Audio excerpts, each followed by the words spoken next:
Olá, pessoal! Estamos aqui para mais uma aula de História, para falarmos sobre um tema bastante importante para a concepção dessa ideia que nós temos de nação, que é a Proclamação da República.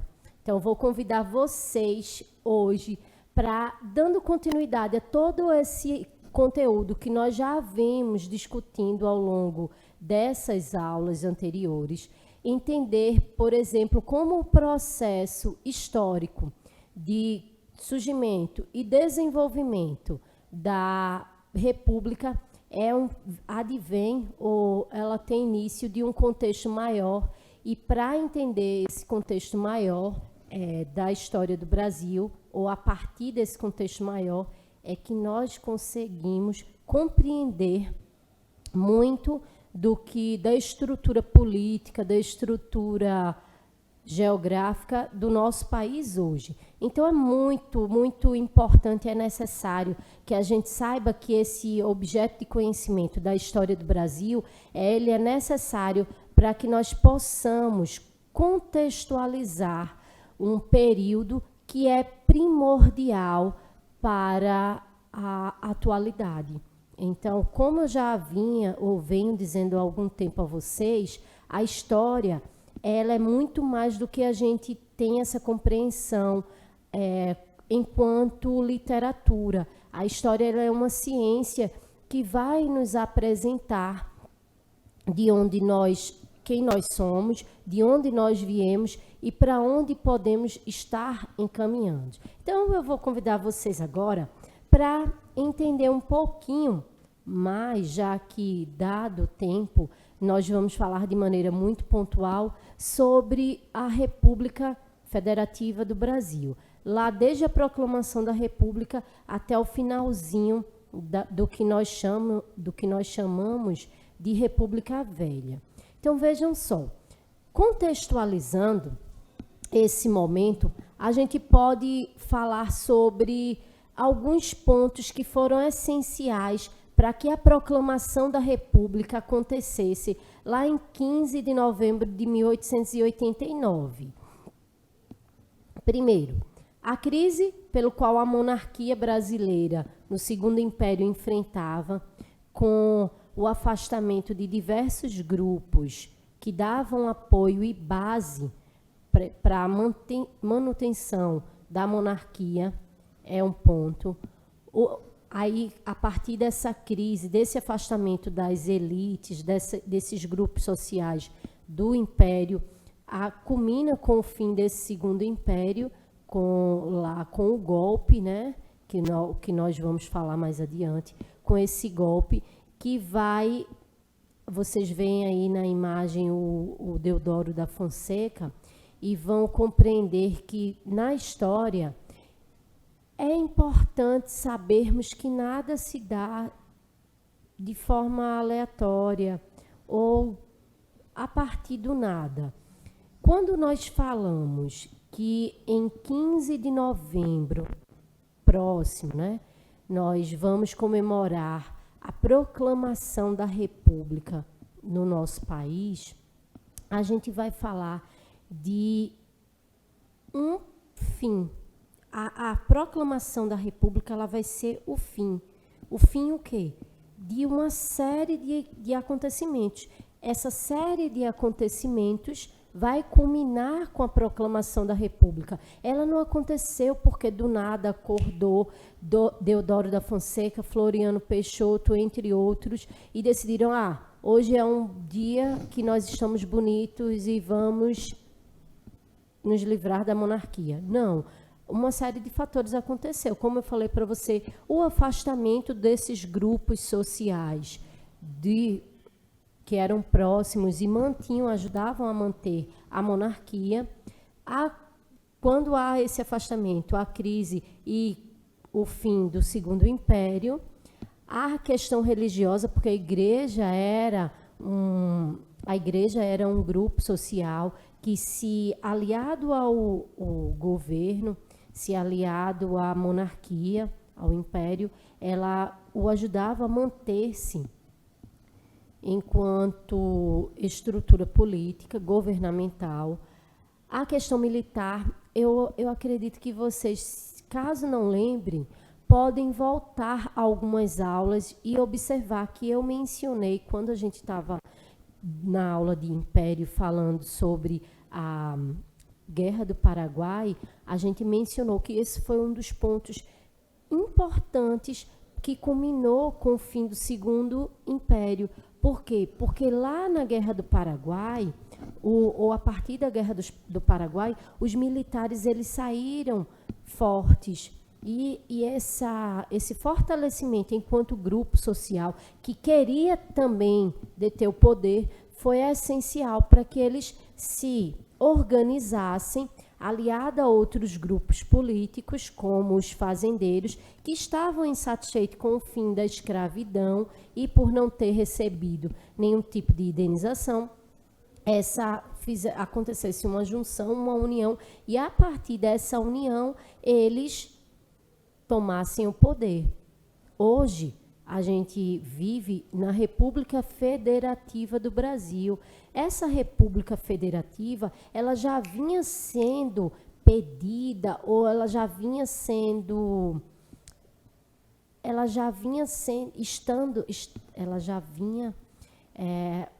permeando no imaginário dos brasileiros há muito tempo. Por isso que eu digo que a proclamação é um fim. Ela vai concluir um processo longo, porque se a gente observar, antes mesmo da independência do Brasil, em 1817, aqui em Pernambuco, já se falava em autonomia dos estados. Por quê, pessoal? Deixa eu falar para vocês. O que é uma república? Uma república é uma organização político-administrativa onde os três poderes, legislativo, judiciário e executivo, são poderes, mas que são independentes entre si. E a partir dessa independência vai haver um governo, vai haver uma gerência dessa forma de organização social. Então, quando a gente fala que lá atrás, já em 1817, por exemplo, já se falava, é porque quando a Revolução Pernambucana menciona a questão de autonomia do Estado, então isso já é solicitar ou já é prever um afastamento desse poder centralizador que se tinha com o imperador. Então, a proclamação da República, ela é só uma pontinha de uma coisa muito longa e muito maior que vem acontecendo na história do nosso país nesse século XIX. Ela vai ser o início de um novo ciclo, que dura até hoje, mas que só acontece graças ao movimentar ou ao movimento de uma história que vem sendo traçada desde o início, por exemplo, ou desde a chegada da família real aqui, e com a autonomia que a então colônia de Portugal vai ganhar. Então é importante termos essa compreensão histórica para a gente não achar, como eu já venho dizendo há algum tempo, que a história é como uma história de livro, uma história encantada da literatura. A história ela é um movimento, ela é assim, cíclica. Ela não acontece de forma linear. A gente tem que colocar os assuntos para podermos nos basear de forma cronológica, mas a gente sabe que é um movimento que vai influenciar cada tema daquele acontecer, para que possa vir a acontecer. Então, além disso, os objetivos com a proclamação da República, eles vão ser variados. A gente pode citar a ideia positivista que está ali na Europa em voga e que vai influenciar os militares quando eles vão propor esse golpe, né, e consolidar um golpe. Por que que nós dizemos que é um golpe? E eu até comentei com vocês em aulas passadas que o Brasil, ele, dentro da sua história política, é uma história de golpes, né? A gente vê o golpe para se tomar ou para se tornar independente, acontece o golpe, né? Dom Dom Pedro I vai lá proclamar a independência para que outra pessoa não proclame, então é um golpe, a gente pode considerar como um golpe. O golpe da maioridade para que Dom Pedro II ele chegue, ascenda ao poder, aí vai ter o golpe da maioridade trocando a maioridade penal para que ele pudesse legislar, para que ele pudesse governar, na verdade. Então, aqui, com a proclamação da República, não vai ser diferente. Vai acontecer um novo golpe. Por quê? Quando a gente fala em golpe, a gente está falando de imposição. Por exemplo, por que em 2016 muitas pessoas e alguns historiadores se movimentam para falar que o que aconteceu com a então presidente em exercício Dilma Rousseff foi um golpe? Porque encontrou-se, entre todas aquelas provas analisadas, um abuso de poder para que pudesse, mesmo que dentro da legislação, cessear o direito dela de governar. Então, na história política do nosso país, os golpes, eles não são coisas assim aleatórias e não são novidades. A gente tem o golpe que Getúlio Vargas dá lá com o Estado Novo, em 1937. A gente tem o golpe militar de 64. A gente tem, no período da redemocratização, isso que alguns historiadores consideram como golpe, a Dilma Rousseff. E, assim, a gente vai entendendo que esses golpes, na verdade, ou a compreensão de golpe dentro da história, é a tomada à força do poder. Aí, muitas vezes, como no caso da proclamação da República, por meio da força bélica, outros casos, como recentemente, em 2016, através do abuso da legislação, do judiciário e de interpretações equivocadas da forma como o executivo organizava politicamente o país. Então, é importante sabermos que a história é isso. Para entendermos quem proclamou a República, é importante a gente saber muito mais do que o rosto deles, o que eles defendiam. Por exemplo, aqui à esquerda do vídeo, vocês vão ver o Deodoro da Fonseca e o Floriano Peixoto. Deodoro da Fonseca, que fazia parte do grupo da monarquia. Mas, insatisfeito e aliado a outros grupos políticos, vai e toma o poder. Por quê?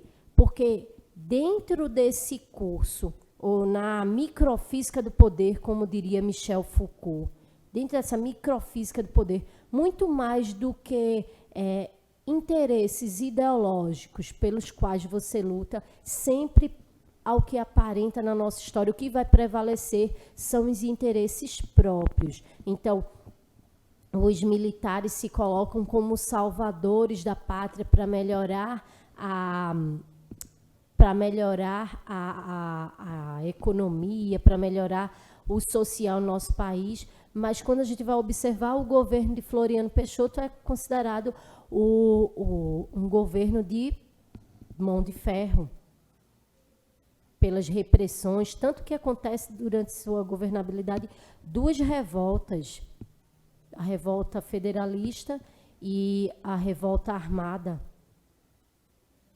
Então, pessoal, é importante, quando a gente está estudando história, ter essa consciência que a proclamação da República, ela não vai ser um ponto apenas, a partir desse momento vai se acontecer um novo início de movimento, e que ele não tem nada a ver com o movimento anterior. A prova viva a gente está vendo aí de quem estava, né, à frente desse movimento, que fazia parte das bases da monarquia, como o Deodoro da Fonseca.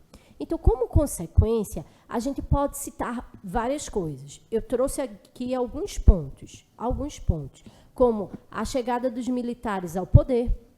Os militares, eles chegam ao poder na República já no início. E a gente vê como essa tomada, ela influencia e inaugura, no período republicano, um modo de impositor de governar. Então, isso é um ponto, quando a gente vai observar a forma como militares, quando estão no poder, governam. A gente vai também observar que, como consequência, teve o fim do segundo reinado, obviamente, né, que para acontecer um período tinha que finalizar o outro.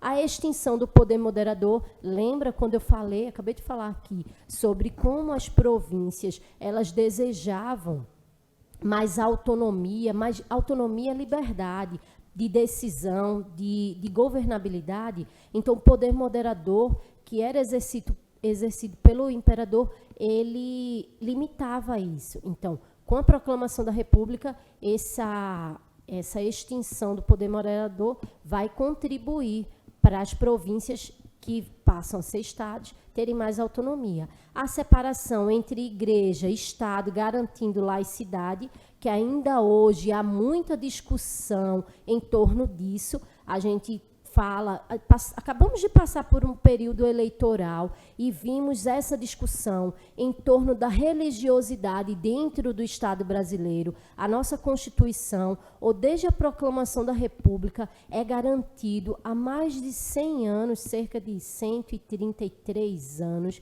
que o Estado ele é laico e que a religiosidade ela deve pertencer de forma individual ou coletiva aos grupos, mas não com relação à questão da legislação. Ou seja, quando se diz que o Estado é laico, é que a legislação, a forma de legislar, deve ser para todos de forma igual e não com preceitos religiosos. Então, isso é uma das consequências positivas, ao meu ver, da proclamação da República e a transformação de províncias em estados. Eu convido vocês a observar na internet, é fácil de encontrar, um mapa do Brasil antes da proclamação da República e um mapa depois, como era dividido o Estado brasileiro. Então, como divisões históricas, a gente pode, desse momento, né, a gente pode mencionar a República da Espada, que é essa que eu falei para vocês, do golpe dado pelos militares, que vai de 1889, com o primeiro governo do Deodoro da Fonseca, até 1891, com a sua renúncia. Depois, de 1891 até 1894, com o Floriano Peixoto. Depois, a República Oligárquica, quando, em 1894, o primeiro presidente civil assume, que é o Prudente de Moraes, até 1930. De 1930 até 1945, aquilo que nós conhecemos, ou que ficou conhecido como Era Vargas, aí que é um período também longo para nós discutirmos, que seria necessário umas 2 aulas ou mais para mencionarmos cada ponto desse e apontarmos como isso influencia diretamente essa nossa realidade hoje. Depois a gente pode citar de 1945 até 1964 a República Populista, com outros presidentes civis, não passando aí, né, por esse Estado Novo, que foi uma ditadura durante a Era Vargas. Aí passamos de 64 até 85 pela ditadura militar, que foi um processo que ainda hoje está muito em discussão, inclusive pessoas que solicitam a retomada de um poder ou de uma forma de governo onde não se tinha, ou que se tinha tudo, menos democracia. A gente vem de um período em que se dá um golpe para que se tenha uma democracia política, administrativa. Chega na segunda metade do século XX, tem um retrocesso com relação a isso, a forma de democracia, de legislar de forma democrática. E, a partir do processo de redemocratização, que está ainda hoje em vigor, a gente vê um novo movimento ou um movimento contrário a essas ordens estabelecidas pela Constituição democrática do nosso país para que haja intervenção. Então, por isso a importância de nós estudarmos história, porque é a partir do conhecimento crítico, a partir do conhecimento histórico, a gente vai observar que são equivocadas essas compreensões sobre a forma de legislar, de governar no nosso país. E compreendemos com muita humildade que se as pessoas, ou se nós, brasileiras, tivéssemos essa consciência, ou tivermos a consciência sobre a forma como o nosso país ela começa a ser estruturada desde a sua concepção enquanto Estado democrático em 1889, a gente não tem como conceber o retorno a um momento em que os direitos, a dignidade humana são cerceados.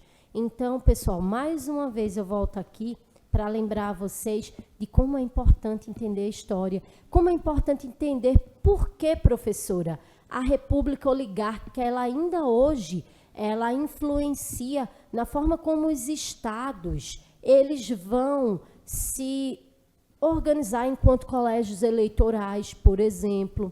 A gente vai saber por que esse momento é apelidado de café com leite, porque nesse momento as elites agrárias que dominam a economia, elas se dividem entre São Paulo, majoritariamente, né, porque o Rio Grande do Sul aparece, o Nordeste canavieiro e algodoeiro também, mas com mais força o Sudeste ali entre a produção do café, que tinha sido produto do Segundo Império, e o leite. Então, o processo de industrialização que vai se dar no nosso país é fruto disso aqui. Então, não tem como a gente mencionar a história do Brasil sem saber esses pontos chaves que vão explicar para a gente o porquê hoje considera-se um sul e um sudeste desenvolvido e equivocadamente, né, claro, e um norte e nordeste atrasado, que não é isso que a gente, quando vai observar geograficamente, economicamente e politicamente, nós vemos. A política de governadores também, que foi implementada no governo de Campos Salles, ela é importante para a gente entender essa autonomia que os estados vão ganhar a partir do período republicano.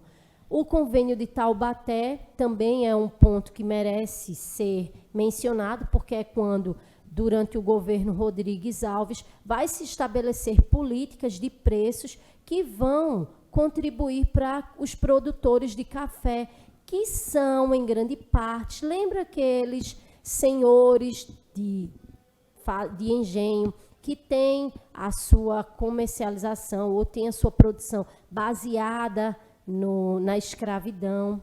Então, ganham benefícios a partir dessas políticas que garantem uma valorização do café enquanto produto dentro da economia. Então, lembra quando eu falei sobre que nada se dá como coisa em curso, sobre os interesses pessoais, quando eles sobressaem os interesses coletivos? Esse é um exemplo válido e que vale a pena a gente comentar. Então, a República do Café com Leite, como eu falei para vocês, é esse momento importante da história para entendermos como o Sudeste, no plano nacional, ele desponta a partir de incentivos, Sul e Sudeste, né? A partir de incentivos econômicos que são retraídos aqui no Norte e no Nordeste. Então, essa aula, ela vem trazer um ponto que é importante mencionarmos, dada a realidade que nós estamos vivendo. A gente está prestes a completar aí, dia 15 de novembro próximo, o aniversário de proclamação, né, da República no nosso país. E os símbolos nacionais que são criados a partir disso, eles são a prova viva de que o povo brasileiro, ele tem, a partir dessa ideia de nação, uma representatividade. E é interessante mencionarmos que tanto a bandeira, como o selo, como o brasão, com as datas principais e o hino, eles são ou fazem parte dessa ideia de nação que vai ser concebida ali no século XVIII, a partir do Iluminismo, e ganha força total com essa nova organização política e administrativa que é a República. Então, esses símbolos são dos brasileiros, não fazem parte de política partidária e precisam, dentro dessa concepção que nós estamos falando de exaltação de um momento histórico, que é a proclamação da República, voltar a figurar enquanto elementos participativos de todos os brasileiros e brasileiras. Ok, pessoal? Então, eu finalizo essa aula aqui, agradecendo a vocês, convidando vocês a conhecer um pouco mais sobre a história do nosso país, para que, a partir desse conhecimento, vocês possam tomar esse gosto por entender que é só a partir desse conhecimento que nós sabemos, novamente, quem somos, de onde viemos e para onde estamos nos encaminhando, ok? Até mais.